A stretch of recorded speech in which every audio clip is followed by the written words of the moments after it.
नमस्कार। 2026 की शुरुआत भारत के लिए काफी हलचल भरी रही है। कुछ ऐसे बड़े फैसले लिए गए हैं जो आने वाले कई सालों के लिए देश की दिशा तय कर सकते हैं। तो आज हम इन्हीं फैसलों की परतें खोलेंगे, देखेंगे कि आर्थिक, कूटनीतिक और पर्यावरण के मोर्चे पर जो हो रहा है उसका असल मतलब क्या है। चलिए इसे 4 हिस्सों में समझते हैं। शुरुआत करेंगे हम आर्थिक नींव से, क्योंकि देखिए किसी भी देश की बाकी रणनीतियों को असली ताकत तो अर्थव्यवस्था से ही मिलती है।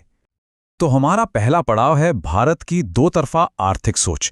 एक तरफ तो मेक इन इंडिया को नई ऊर्जा दी जा रही है और दूसरी तरफ दुनिया के बड़े बाजारों से रिश्ते और गहरे किए जा रहे हैं। देखते हैं कि यह संतुलन कैसे साधा जा रहा है। सबसे पहले ये रकम देखिए, 7,280 करोड़ रुपए। सरकार ने ये बहुत बड़ा दांव खेला है रेयर अर्थ परमानेंट मैग्नेट्स यानी आरईपीएम्स को भारत में बनाने पर। अब आप सोच रहे होंगे ये क्या चीज़ है। ये वो खास चुंबक है जो भविष्य की हर टेक्नोलॉजी के लिए, मतलब हमारी इलेक्ट्रिक गाड़ियों से लेकर डिफेंस के साजो सामान तक, सबके लिए जरूरी है। और ये सिर्फ कोई छोटी मोटी योजना नहीं है, ये आत्मनिर्भरता की एक पूरी कहानी है।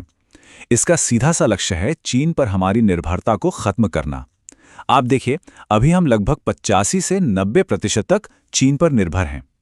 तो ये मिशन भारत को इलेक्ट्रिक वाहनों से लेकर विंड टर्बाइन तक हर चीज के लिए एक मैन्युफैक्चरिंग हब बनाने की दिशा में एक बड़ा कदम है। और ये सिर्फ कागजों पर नहीं हो रहा है, जमीन पर काम शुरू हो चुका है। ओडिशा, केरला, आंध्र प्रदेश और तमिलनाडु जैसे राज्यों में जहां ये मिनरल्स पाए जाते हैं, वहां खास रेयर अर्थ कॉरिडोर बनाए जा रहे हैं। इसका मतलब यह है कि खदान से लेकर फैक्ट्री तक पूरा इकोसिस्टम एक ही जगह पर तैयार होगा ताकि काम तेजी से हो सके। रेयर अर्थ के साथ साथ हेल्थ सेक्टर में भी भारत एक बड़ी छलांग लगा रहा है। यह है बायोफार्मा शक्ति कार्यक्रम। इसका लक्ष्य भारत को सिर्फ दुनिया की फार्मेसी यानी दवाएं बनाने वाले देश से आगे ले जाना है। अब जोर इस बात पे है कि भारत नई और मुश्किल बीमारियों के लिए नए इलाज खोजने वाला देश बने। लेकिन देखिए, घर पर अपनी ताकत बढ़ाना कहानी का सिर्फ एक ही हिस्सा है। असली कामयाबी तो तब मिलती है जब आप अपने बनाए सामान को दुनिया भर में बेच सकें, और यहीं पर भारत की विदेश व्यापार नीति की भूमिका आती है। अमेरिका के साथ एक नई ट्रेड डील हुई है जो भारतीय एक्सपोर्टर्स के लिए एक गेम चेंजर हो सकती है। पहले जहां हमारे सामान पर 50% तक का भारी भरकम टैरिफ लगता था, अब वो घटकर सिर्फ 18% रह गया है। जाहिर है, इससे भारतीय सामानों के लिए अमेरिकी बाजार के दरवाजे अब कहीं ज्यादा खुल गए हैं। तो कुल मिलाकर ये आर्थिक रणनीति एक सिक्के के दो पहलुओं जैसी है। एक तरफ जरूरी चीजों के लिए आत्मनिर्भर बनो और दूसरी तरफ दुनिया के सबसे बड़े बाजार में अपनी पैठ बनाओ। ये एक बहुत ही सोचा समझा संतुलन है। अब जब कोई देश आर्थिक रूप से मजबूत होता है तो दुनिया में उसकी आवाज भी बुलंद होती है। तो चलिए अब देखते हैं कि भारत अपनी इस नई आर्थिक ताकत का इस्तेमाल कूटनीति और अंतर्राष्ट्रीय कानून के मंच पर आखिर कर कैसे रहा है। सिंधु जल संधि ये पाकिस्तान के साथ दशकों पुराना एक विवादित मुद्दा रहा है, लेकिन हाल ही में भारत को एक बड़ी कानूनी और कूटनीतिक जीत मिली है। एक अंतर्राष्ट्रीय विशेषज्ञ ने भारत के हाइड्रो पावर प्रोजेक्ट्स को सही ठहराया है, जिससे भारत का पक्ष काफी मजबूत हुआ है। ये टाइमलाइन दिखाती है कि ये जीत रातों रात नहीं मिली। ये सालों की लगातार कोशिशों, कानूनी दांव पेंच और कूटनीतिक धैर्य का नतीजा है, जो आखिरकार जनवरी 2025 में भारत के हक में आए फैसले के तौर पर सामने आया।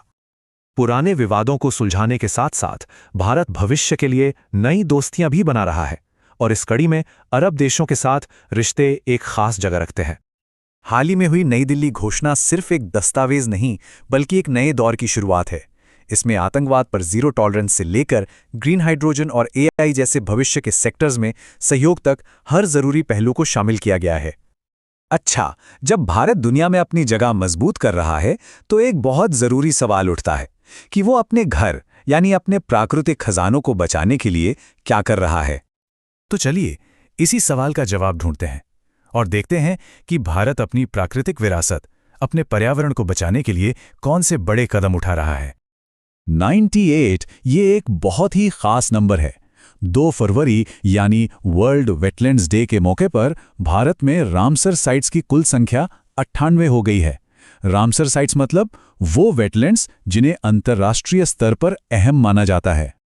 यह नंबर तब बढ़ा जब 2 नई जगहों को यह दर्जा मिला, एक उत्तर प्रदेश का पटना पक्षी अभयारण्य और दूसरा गुजरात का छारी ढांड। ये इन इलाकों के अनोखे इकोसिस्टम को मिली एक बड़ी पहचान है। अब सवाल ये है कि इन वेटलैंड्स को बचाना जरूरी क्यों है? इन्हें हमारे ग्रह के गुर्दे या किडनीज भी कहा जाता है। ये न सिर्फ हजारों जीव जंतुओं का घर हैं, बल्कि बाढ़ को कंट्रोल करने, पानी को साफ करने और क्लाइमेट को स्थिर रखने में भी बहुत बड़ी भूमिका निभाते हैं। तो अब तक हमने अर्थव्यवस्था, कूटनीति और पर्यावरण, इन तीनों की बात की। अब अगर हम इन सभी अलग अलग धागों को एक साथ पिरोएं, तो 2026 की शुरुआत में भारत की कैसी तस्वीर उभर कर सामने आती है? एक बहुत ही साफ और सोची समझी रणनीति नजर आती है। एक ऐसा भारत जो एक ही समय में 3 मोर्चों पर काम कर रहा है: आर्थिक रूप से आत्मनिर्भर बनना, दुनिया में अपनी बात मजबूती से रखना और साथ ही अपनी प्राकृतिक धरोहर को भी बचाना। तो ये सभी कदम मिलकर एक बड़े सवाल को जन्म देते हैं। इन आर्थिक, कूटनीतिक और पर्यावरणीय पहलों के जरिए 21वीं सदी में भारत दुनिया के मंच पर आखिर अपने लिए कैसी भूमिका गढ़ रहा है? ये एक ऐसी कहानी है जो अभी लिखी जा रही है